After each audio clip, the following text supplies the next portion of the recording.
Let's talk about something that affects 1 to 10% of pregnant women, and that is hyperemesis gravidarum. Now, there is morning sickness, which many pregnant women would, experience sickness, feeling nauseous, in the morning, and they may vomit once or twice in the early stages of their pregnancy. That is morning sickness. And then there is hyperemesis gravidarum, which is excessive retching, excessive vomiting, excessive distress that comes from vomiting that happens in pregnancy.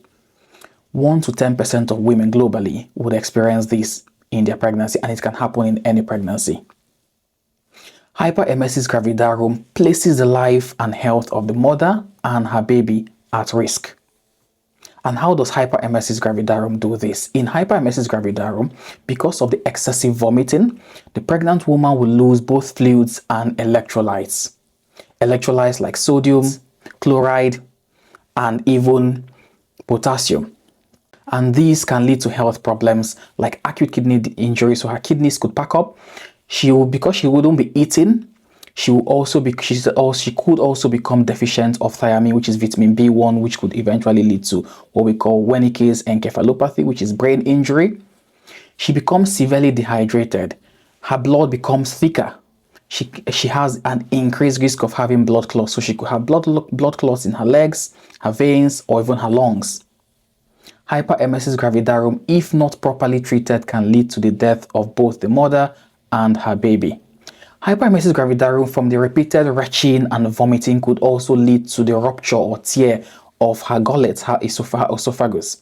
And this could lead to life-threatening bleeding. Hyperemesis is not a joke.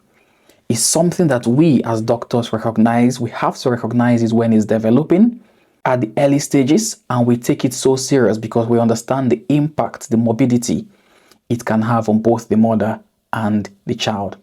Some women will end up in intensive care because of hyperemesis gravidarum, and unfortunately, if the mother isn't responding to all the treatments that she's given, sometimes, unfortunately, that pregnancy may have to be terminated. So hyperemesis gravidarum is that serious. It's not something that should be toyed with. It's not an ordinary pregnancy, vomiting and nausea. It's something that is potentially life-threatening for both the mother and baby.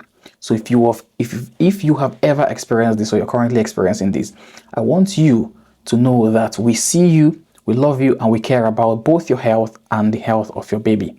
Please do seek help immediately, because if you delay and you keep vomiting repeatedly, it is not in the interest of both your health and the health of your unborn child.